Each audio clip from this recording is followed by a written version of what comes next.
चलो फाइनली ये पल आ ही गया जब मैं आसमान में खुले पंछी की तरह उड़ पाऊं। यस, और तुम्हारी ये उड़ान मैं अपने कैमरा में कैप्चर करूंगी। लेकिन मिस्टर आजाद पंछी, कहीं आसमान में इतनी दूर मत उड़ जाना कि आसमान में गुम ही हो जाओ। डोंट वरी मैडम, वैसे भी अगर रोनी जी आसमान में गायब हो भी गए ना तो वापस तो जमीन भी आना पड़ेगा ना। उड़ान भरने से पहले ही आप नीचे आने की बात कर रहे हो। चलो हो गई तैयारी? All the best.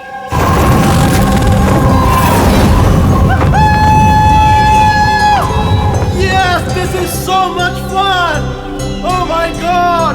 Woohoo! Yes, come on, keep going, keep going. Alia, I love you! Ronnie, I love you too. वाह, लगता है काफी एक्सपीरियंस है इन उड़ान का। Of course, अमेरिका में उसने काफी एडवेंचर स्पोर्ट्स ट्राई किए हैं, पंजी jumping, paragliding and what not. बस इंडिया में कभी कुछ ट्राई नहीं किया था, और अब जब इंडिया में आए ही हैं हॉलिडे के लिए तो क्यों ना कुछ ट्राई करें।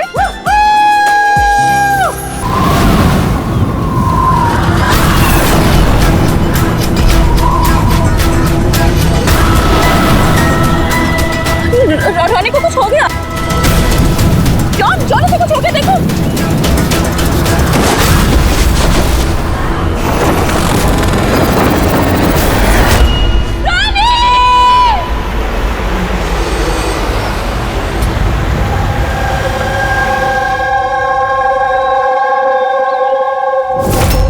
मैं और रॉनी तो यहाँ हॉलिडे मनाने आए थे। मुझे क्या पता था कि ये रॉनी का आखिरी दिन साबित होगा। आलिया, हम जानते हैं ये घड़ी तुम्हारे लिए मुश्किल है, मगर प्लीज हिम्मत से काम लो। अब मैं न्यूयॉर्क जाके उसके डैड को क्या जवाब दूंगी कि मैं आई तो उसके साथ थी, लेकिन लौट अकेले रही हूँ। आपको किसी पे शक है? कौन मार सकता है रॉनी को? सर, रॉनी को कोई क्यों मारेगा? हम तो यहाँ किसी को जानते तक नहीं। कहीं ऐसा तो नहीं कि इसका कोई दुश्मन अमेरिका से इसका पीछा करते हुए यहाँ तक आ गया? नहीं सर, रॉनी का कोई दुश्मन नहीं था। He was such a lively person, सब उसको पसंद करते थे। तो तुम्हारा कहना है कि यहाँ पे इंडिया में कोई रिश्तेदार, कोई दोस्त, कोई परिवार वगैरह नहीं है यहाँ पे? ये देश हमारे लिए अजनबी है सर। सब कुछ ना इन पैराग्लाइडिंग वालों ने किया है। Please sir, arrest them. आप हमें दोष मत दीजिए, रोजी रोटी है हमारी, हम क्यों मारेंगे किसी टूरिस्ट को? तो किसने मारा रॉनी को फिर? सर ये मुझे भी समझ में नहीं आ रहा है, 3000 फीट की ऊंचाई से गोली कैसे चली, किसने चलाई? तो रॉनी 3000 फीट की ऊंचाई पे उड़ रहा था? हाँ सर, और मैंने खुद गियर चेक किया था, कोई भी खतरनाक चीज नहीं थी उसके अंदर। और उसके आसपास किसी को उड़ते हुए देखा आसपास? नहीं सर, कोई भी नहीं था। आसमान एकदम साफ था, रेडियस भी क्लियर था, और वो अपनी उड़ान एंजॉय भी कर रहे थे। पर सडन पता नहीं क्या हुआ, एकदम से धड़ाम से नीचे आके गिर गए। ये जो घाव है ना, तो ऐसा लगता है कि काफी दूर से गोली चली है, शायद किसी राइफल से। हाँ, राइफल ही होगी, क्योंकि जिस हाइट पे ये उड़ान भर रहा था वहां से तो कोई शार्प शूटर ही गोली चला सकता है किसी राइफल से। जॉन, यहाँ आसपास किसी को गन या राइफल के साथ देखा है क्या तुमने? यहाँ पर गन लेना अलाउ नहीं है। आप असली गन की बात कर रहे हैं, वो दिवाली वाली पटाखे की बंदूक भी नहीं ला सकता कोई। आप लोगों ने देखा यहाँ पर किसी को? नहीं मैम। नहीं तो नहीं देखा। नहीं मैम। अच्छा आलिया, जब आप यहाँ पर आई रॉनी के साथ, आपको किसी पे शक हुआ?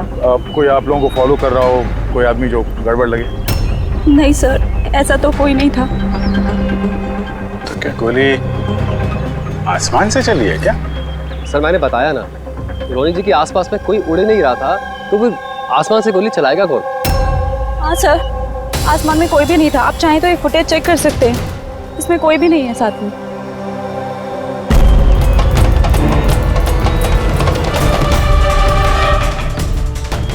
फुटेज में तो रॉनी के आसपास दूर दूर तक कोई दिख नहीं रहा है।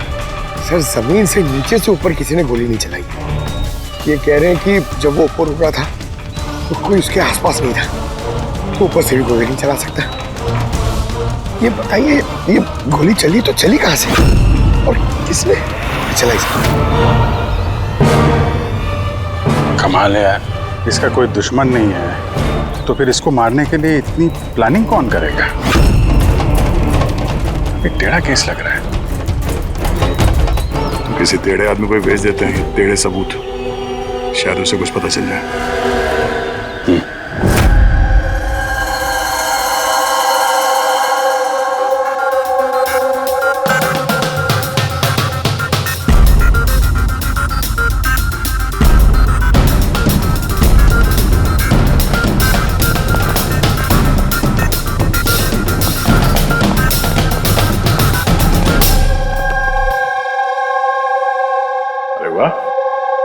आज आप दोनों जिस कदर काम में डूबे हुए हो, ऐसा लगता है कि बहुत सारे सुराग देके भेजने वाले हो हमें यहाँ से।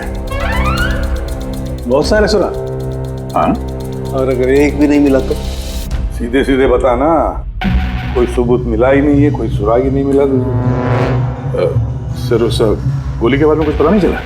इतना पता चला है कि भाई ऊपर से किसी यूएफओ ने गोली चलाई हो। यार सालों के क्या बच्चों जैसे यूएफओ की बातें करते हो, और ये क्या है ये बता, हमें समझाने के लिए किया है क्या? हाँ बता। ये देखो बॉस, रॉनी ग्राउंड से 3000 फीट की ऊंचाई पर उड़ान भर रहा था और गोली लगी है उसे इससे भी ऊपर से, लगभग 1000 फीट की ऊंचाई से, और ये गोली 60 डिग्री के एंगल से लगी है उसे। मुझे तो सोच सोच के चक्कर आ रहे हैं। आसमान में ऊपर से कौन गोली चला सकता है रोनी पे, और वो भी कैसे? अभी ठहर जा, और चक्कर आएगा।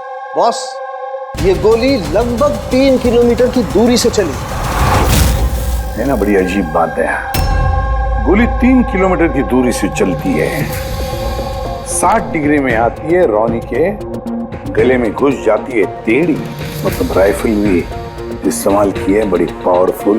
बिल्कुल बॉस, राइफल भी पावरफुल है और गोली चलाने वाला भी पक्का निशानेबाज। इतनी ऊंचाई पर हवा बहुत तेजी से बहती है और टेम्परेचर भी ऊपर नीचे होता रहता है, फिर भी उसका निशाना चूका नहीं, एकदम अचूक पॉइंट पे लगा। तो गोली चलाने वाला भी मंजा हुआ खिलाड़ी है सर, एक शार्प शूटर। बिल्कुल, और ऐसे शार्प शूटर आसानी से तो मिलते नहीं जो ऐसा कारनामा कर जाए। लेकिन सर हमने सारे वीडियोस देख डाले। जब रॉनी आसमान में था तो उसके आसपास ना तो कोई चॉपर था ना पैराशूट, आसमान एकदम साफ था सर। वही तो समझ में नहीं आ रहा है कि ये किलर, ये गोली चलाने वाला था कहाँ पर, जबकि सारा आसमान साफ था, जब बादलों में छुप कर बैठा था। और सर वो गोली से क्या पता चला है? कुछ नहीं मिला पूर्वी। मैंने बैलिस्टिक डिपार्टमेंट का पूरा डेटाबेस चेक किया। ऐसी गोली का तो कोई रिकॉर्ड ही नहीं है। सर, ये गोली जरूर कस्टम मेड बनवाई गई है। हाँ, अपने हिसाब से बना ली गोली, एक ऐसी गोली जो 3 किलोमीटर से चलती है और बिल्कुल निशाने पे लगती है।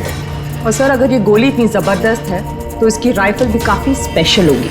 हाँ, एक काम करते हैं, ये गोली फायर आर्म्स विंग और बैलिस्टिक डिपार्टमेंट में भेजते हैं, देखते क्या रिपोर्ट आती है। अब ये जो भी कोई है इतने ऊपर चला गया खून करने के लिए,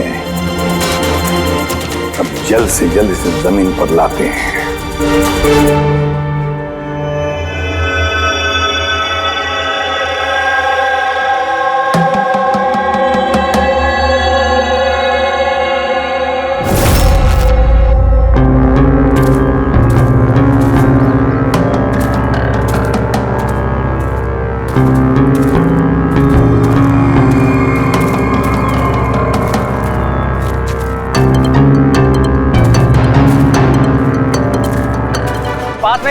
You can do it. यार गुरु, अब और नहीं चढ़ सकता, बहुत थक चुका हूँ मैं। बस नवीन, ज्यादा दूर नहीं है, 3000 फीट चढ़ चुके हैं, पास ही में। We can do it. Come on.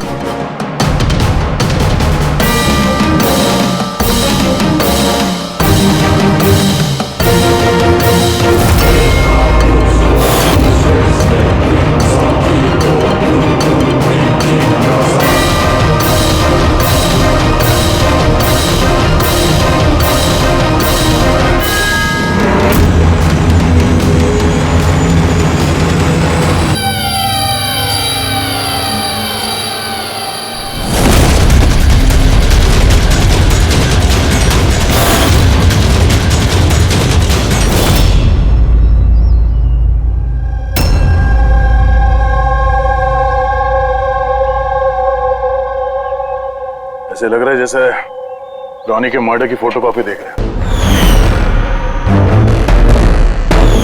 3000 feet की ऊंचाई पे ठीक वैसे ही गोली मारी है सर के पीछे। इसको भी ऊपर से गोली। क्या आप लोग जब ट्रैकिंग कर रहे थे तो ये हितेन के पीछे भी कोई था क्या? नहीं सर, हितेन ही सबसे पीछे था सर। सर ये देखिए फुटेज। सर ये वही जगह जहाँ पे ये सब कुछ हुआ। कमाल है। पीछे तो सिर्फ खुला आसमान है, ऐसी कोई जगह दिख ही नहीं रही जहां से गोली चलाई जा सके। तो इसे गोली कहां से लगी? दोनों केसेस में पता नहीं चल रहा है कि गोली चली कहां से है। सर एकदम सही कह रहे। आसमान से कोई कौवा या कबूतर थोड़ी गोली चलाएगा। ये गोली चली तो चली कहां से? और ये दोनों गोलियां 24 घंटे के अंदर अंदर चली। मुझे लगता है इन दोनों केसेस का आपस में कोई ना कोई कनेक्शन तो है। तो ये हितन काम क्या करता था? सर वो कॉलेज स्टूडेंट था सर, मुंबई ग्रेजुएशन करने आया था सर। ट्रैकिंग का बहुत शौक था उसको। जी, समझ में नहीं आ रहा कोई एक कॉलेज स्टूडेंट को मारने के लिए इतनी प्लानिंग क्यों करेगा? वही तो, पहले रॉनी और अब ये हितन। इससे पहले कि आसमान से चलने वाली गोली का कोई तीसरा शिकार हो जाए, इस खूनी तक पहुंचना होगा जल्दी से जल्दी। पिछले 24 घंटों में 2 खून हुए हैं, दोनों जवान बच्चे हैं, और दोनों को मारने का तरीका भी क्या हाई प्रोफाइल। सर दोनों की मौत हुई है एडवेंचर स्पोर्ट्स करते हुए। जमीन से हजारों फीट ऊपर मारा है सर। मगर सर सोचने वाली बात है कि खूनी ने ये एडवेंचर स्पोर्ट वाला समय ही क्यों चुना इनको मारने के लिए? वो तो उन्हें कभी भी मार सकता था। इतनी लंबी प्लानिंग 2 बच्चों को मारने के लिए। सिर्फ प्लानिंग ही लंबी नहीं दया, गन भी लंबी। ये ऐसी। ये कौन सी राइफल है सर? ये है TX-65, रशियन गन है बॉस, लॉन्ग रेंज। ऐसी ही गन से मारा गया होगा। सालुंके साहब, क्या इस गन से 3 किलोमीटर दूर निशाना लगाया जा सकता है? हाँ फ्रेडी, शूटिंग रेंज में ट्राई करके देख लिया है, इसकी रेंज 3 किलोमीटर से ऊपर ही है। ऐसी गन तो आर्मी वालों के पास या फिर आतंकवादियों के पास ही मिलेगी। बिल्कुल बॉस, और इसीलिए मुझे लगता है कि ये सिर्फ मर्डर का मामला नहीं है, कोई बहुत बड़ा गुनाह होने वाला है, लार्ज स्केल पर। दया, सर काम करो, दिल्ली में जाओ इंडियन इंटेलिजेंस विंग में और पता लगाओ कि ये ऐसी गन किसके हाथ लगी थी और कैसे।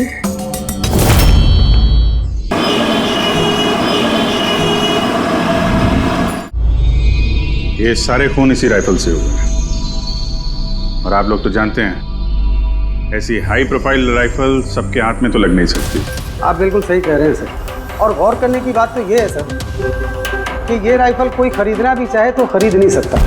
ये 1 या 2 पीस नहीं बिकती, पूरा का पूरा अलॉटमेंट होता है।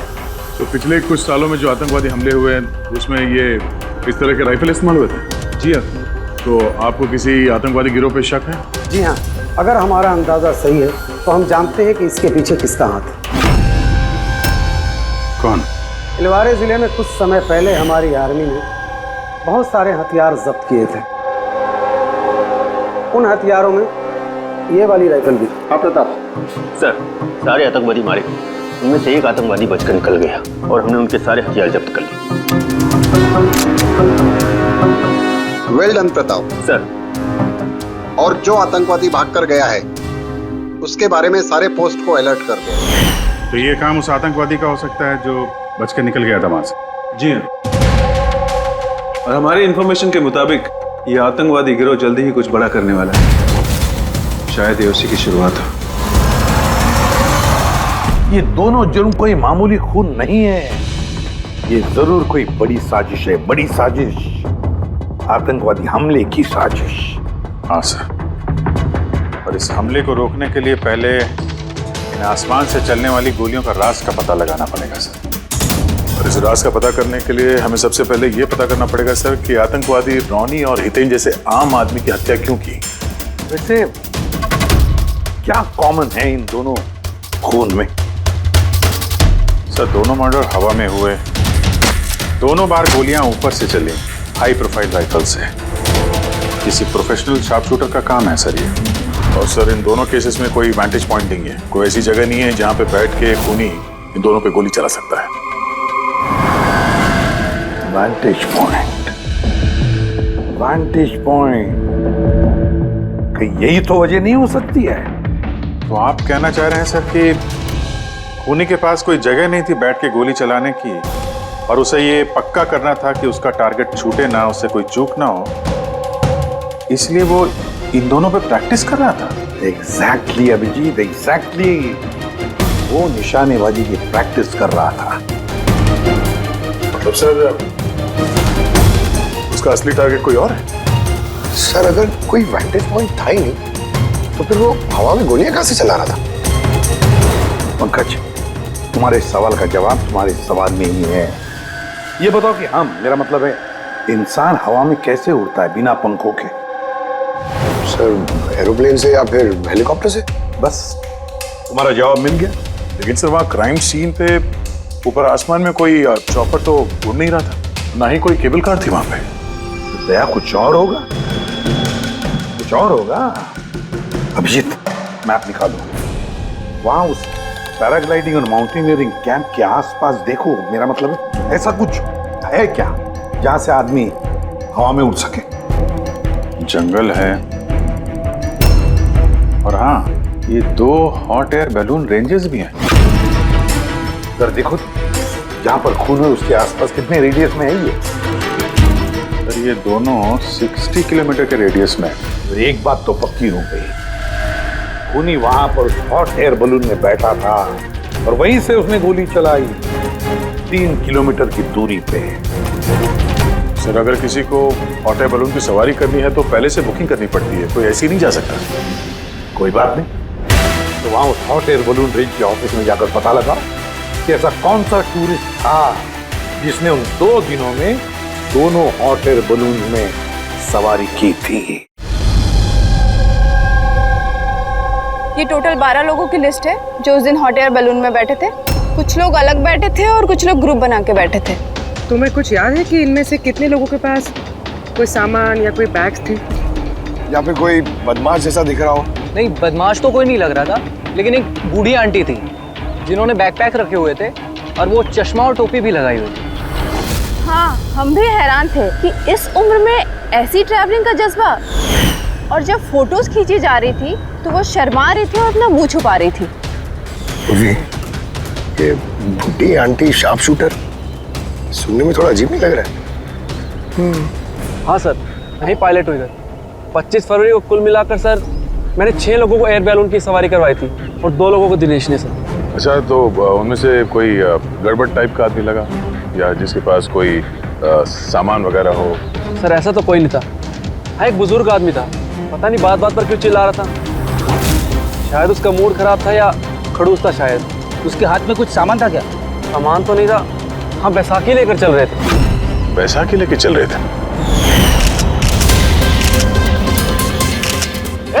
तुम लोग की हिम्मत कैसे हुई मेरी तस्वीर लेने की बिना मुझसे पूछे?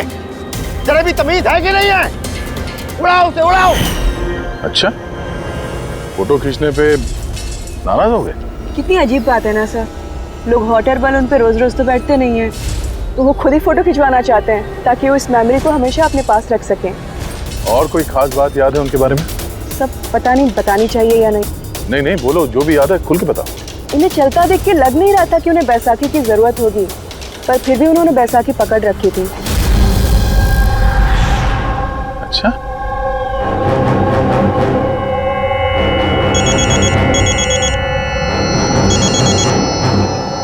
हाँ सर। हाँ पूर्वी, कुछ मालूम पड़ा? सर यहाँ पर एक बूढ़ी औरत आई थी और उसके हाथ में एक बैकपैक भी था। और हाँ, फोटो खिंचवाने से भी ऐतराज कर रहे थे। अच्छा, यहाँ भी एक बूढ़ा आदमी आया था हॉट एयर बलून में बैसाखी लेके, और उसे भी फोटो खिंचवाने से परहेज था। सर कहीं ये बूढ़ा आदमी और ये बूढ़ी औरत एक ही इंसान तो नहीं है? एग्जैक्टली, वही शार्प शूटर। उसके बैग में और इसके बैसाखी में वो राइफल था जिससे ये खून हुए। और सर दोनों दिन ये ऊपर अकेला ही गया होगा, क्योंकि अगर किसी और टूरिस्ट के साथ जाता तो फिर राइफल सेट करने में और निशाना साधने में काफी मुश्किल हो जाते। नहीं पूरी, मुझे लगता है वो अकेला तो नहीं गया होगा।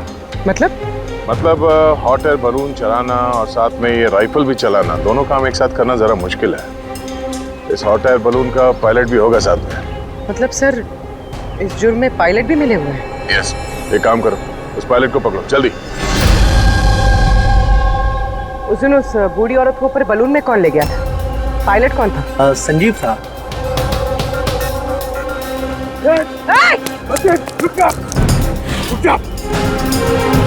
ना तुम मुझे मार पाओगे और ना ही उसे।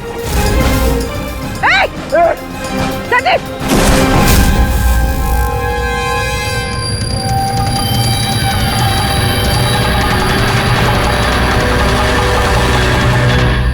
तो अपनी जान देने के लिए तैयार था। ये कोई छोटे मोटे मर्डर्स नहीं है पंकज, कोई बहुत बड़ा मिशन है जिसे अगर जल्द से जल्द नहीं रोका गया तो कुछ बहुत बुरा हो सकता है। अच्छा गीता, 24 फरवरी को जो आदमी ग्रुप में नहीं जाना चाहता था, अकेले जाना चाहता था, उसका पायलट कौन था? कौन लेकर?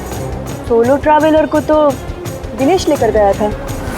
कमाल है दिनेश, इतनी देर से चुप बैठे हो, कुछ बोल ही नहीं रहे हो।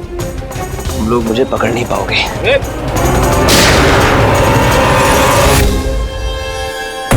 अभी यमराज तुझे अपॉइंटमेंट देने के मूड में नहीं है। जब तक हमारे सवालों का जवाब नहीं मिल जाता तुझे जिंदा रहना पड़ेगा। चल। मार लो, जितना मार सकते हो मार लो, मुझे कोई फर्क नहीं पड़ता।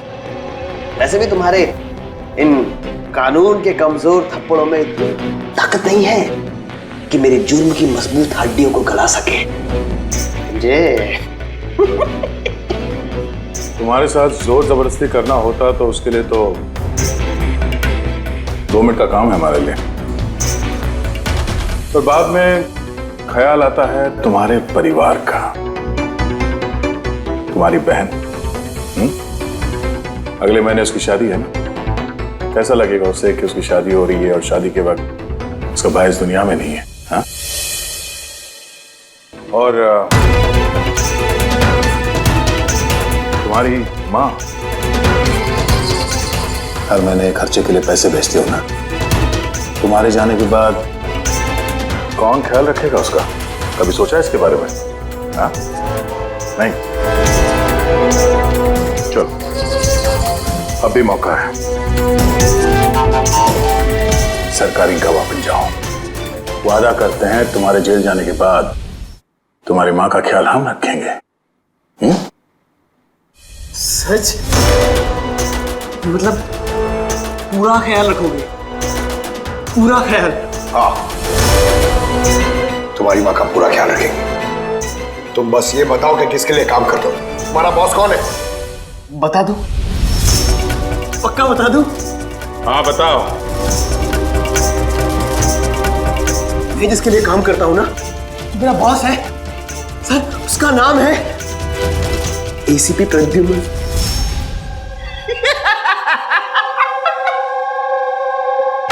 एसीपी प्रद्युम्न, जाओ पकड़ लो और गिरफ्तार कर लो उसे। कहा था ना, मैं कुछ नहीं बताने वाला, जो कर सकते हो कर लो। सीआईडी वाले, सीआईडी। ओ बॉस, बॉस।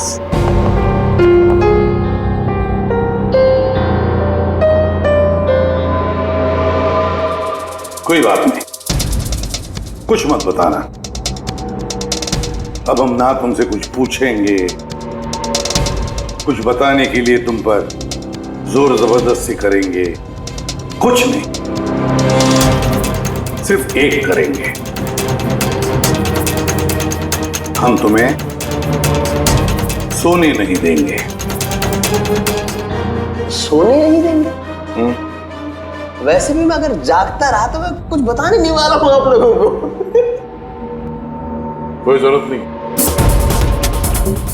कुछ मत बताओ, पर सोने नहीं देंगे तुम्हें। ओके? यार दया, मैंने तो सुना है कि आदमी खाने पीने के बगैर तो काफी दिनों तक सरवाइव कर सकता है, लेकिन सोए भी ना? कितना तड़पेगा ये बेचारा। बड़ी बुरी मौत मरेगा, मुझसे तो देखा नहीं जाएगा।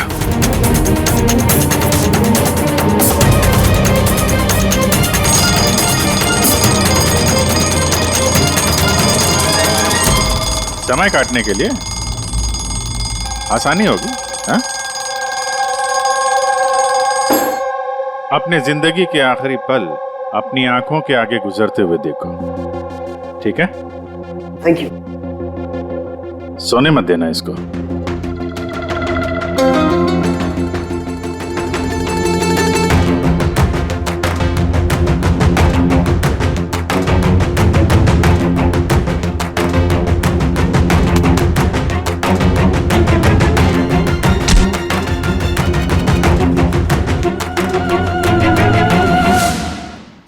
Ready sir. अरे कहाँ हो यार?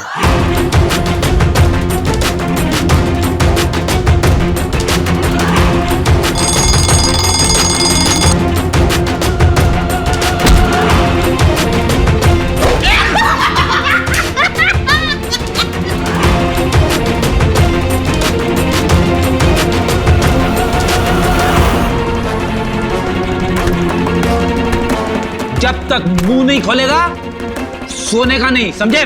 5 मिनट में नहीं, नहीं 1 मिनट, 1 मिनट तो सोने दो। 1 सेकंड, सोऊंगा नहीं, नहीं सोऊंगा बिल्कुल नहीं, बिल्कुल नहीं सोऊंगा।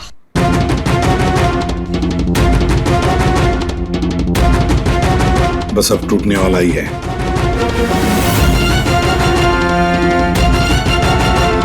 सब बकना शुरू कर देगा अभी। बल्लू, बल्लू नहीं सोएगा तू?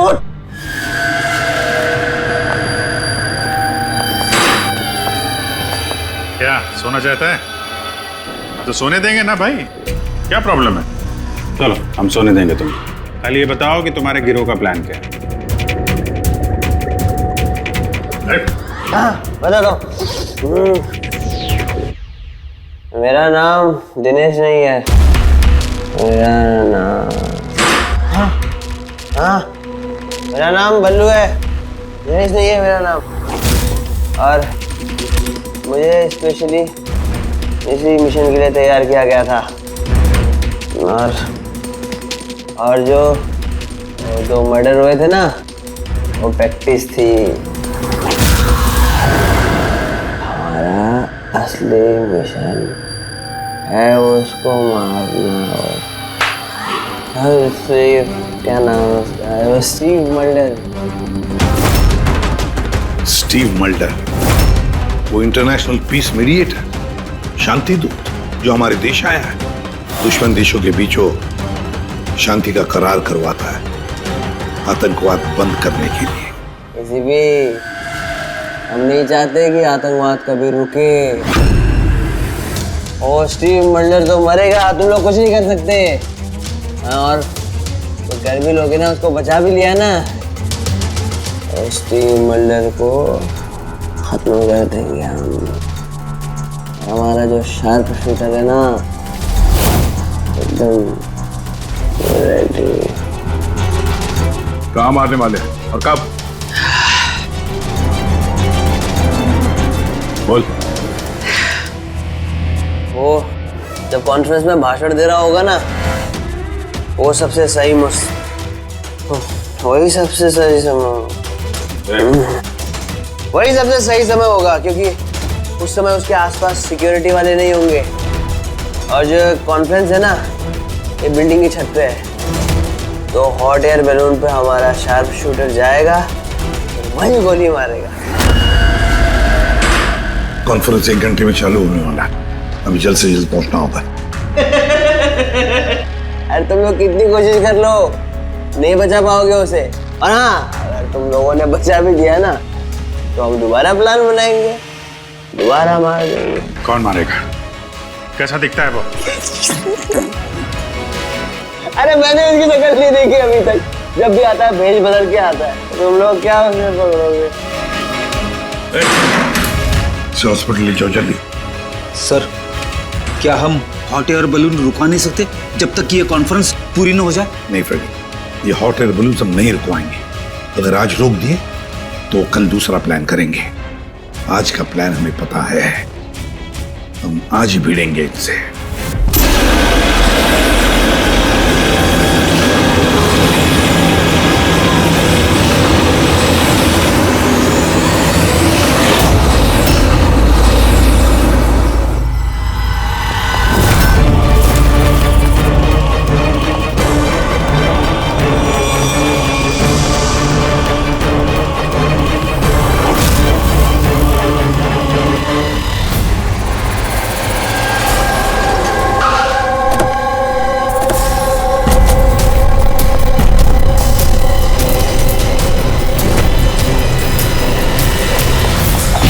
सीआईडी, मिस्टर स्टीव मल्डर का है? ऊपर कॉन्फ्रेंस में।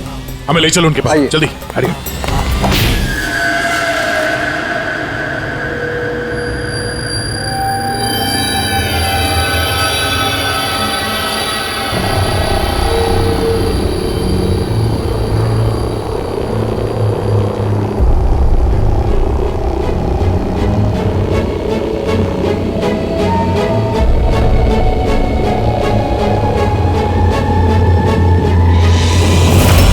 सर यहाँ पे 4 बलून है, 2 हवा में है और 2 रेडी हो रहे हैं उड़ने के लिए। मेरे सामने जो बलून है सर, उसमें एक कपल है और वो लड़के के पास एक बैकपैक है। नजर रखो उन पे, कौन कौन आ रहा है, कौन कौन जा रहा है, सब पे ध्यान रखना। ओके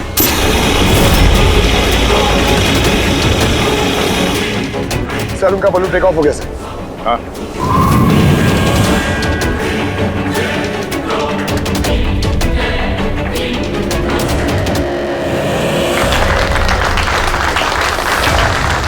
इस दुनिया में टेररिज्म क्यों है, ये क्वेश्चन बहुत जरूरी है। और ये टेररिज्म तभी स्टॉप हो सकते हैं जब सभी देश भाई भाई की तरह साथ रहें। टेररिज्म को जड़ से उखाड़ फेंकना होगा हम सबको।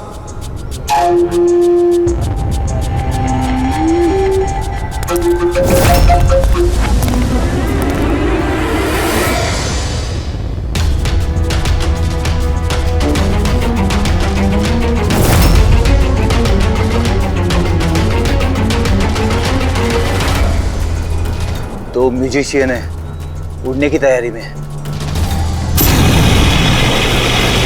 उनके हाथ में गिटार के बैग है। अब ये बताना मुश्किल है कि अंदर गिटार है या गन।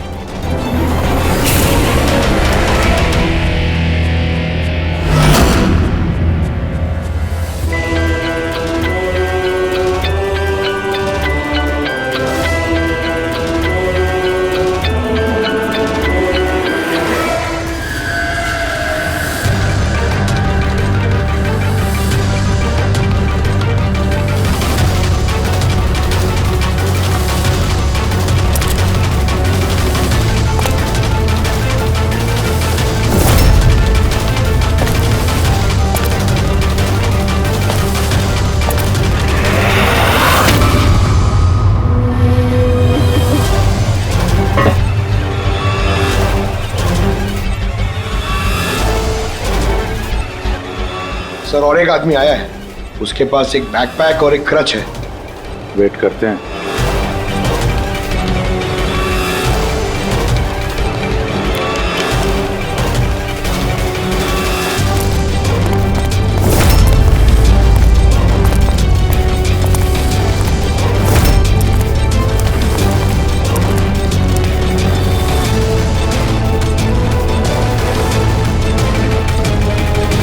सर कैमरा क्रू वाले आए हैं, उनके पास 2 बैग है। Camera crew?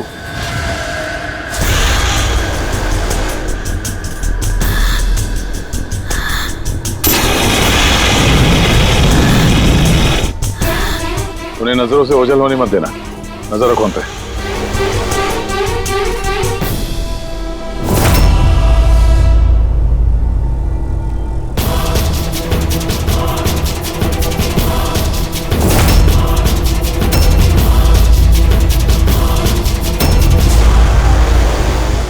यहाँ तो बहुत सारे बलून उड़ रहे हैं। सुसाइड बॉम्बिंग क्या है? कोई खुशी खुशी हो अपनी जान देने को कैसे रेडी हो सकते हैं? जिंदगी अनमोल। Oh no, We need to respect ये सारे बलून? life। और हर देश वो कौन सा बलून होगा जिसकी हमें तलाश है? लगता है भेष बदल के आया है। ये तो शक्ल से कुछ गड़बड़ लग रहा है।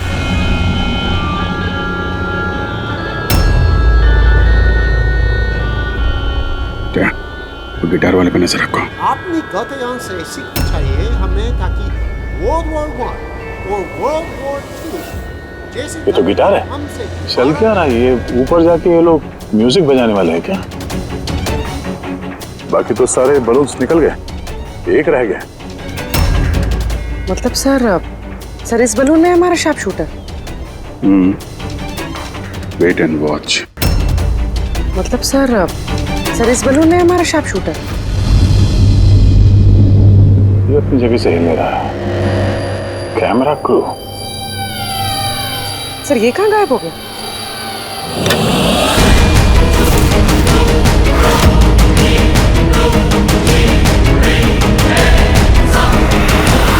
सर इसके पास तो राइफल है, वैसे जैसे साड़ों के सर ने बताई थी। Abhijeet,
mister Steve, your life is in danger.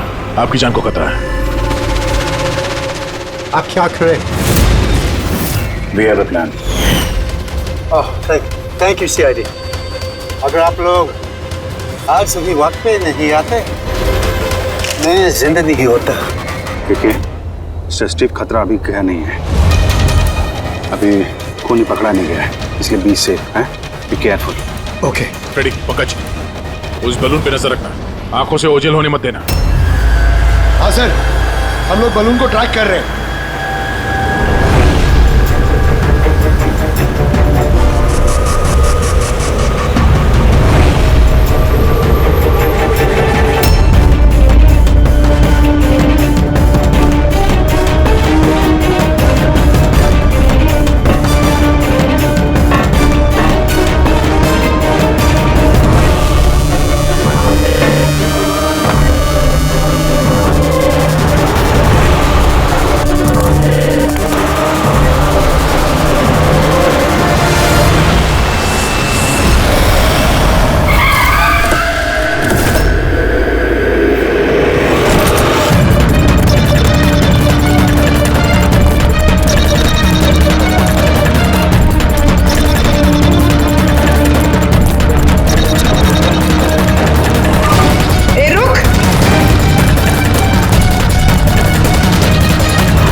Good job.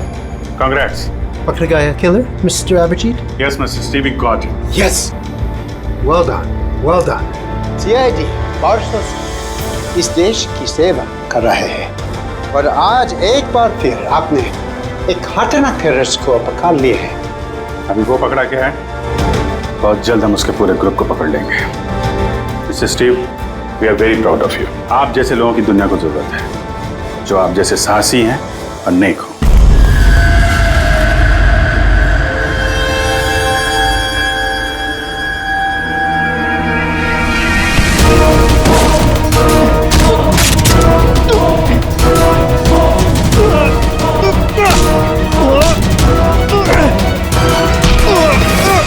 Ugh! तुमने भेस बदलकर अपनी और हितेन का खून किया था। तुम मिस्टर शार्प शूटर अब जेल की उड़ान भरना और फांसी पे छूटते हमें समझा। तुम्हें क्या लगता है तुमने मुझे पकड़ लिया तो स्टीव जिंदा बच जाएगा? कभी नहीं। हमारी तादाद इतनी ज्यादा है कि तुम्हारा कानून हमें ढूंढते ढूंढते थक जाएगा, लेकिन हम खत्म नहीं होंगे। खत्म होगा तो तुम्हारा ये देश। एक खटमल हमारे देश पे बुरी नजर डालने वाले आए और चले गए। जानता है हमारे देश को आजाद हुए कितने साल हो गए? 70 साल। और पिछले 70 सालों में हमारे देश के वीरों ने न जाने कितने आतंकवादियों का खात्मा किया है। आज तेरी बारी है, कल तेरे साथियों की बारी होगी। हमारा देश रहेगा और खुशहाल रहेगा। और अगर इस देश से किसी चीज का खात्मा होगा वो है आतंकवाद। समझा? आतंकवाद।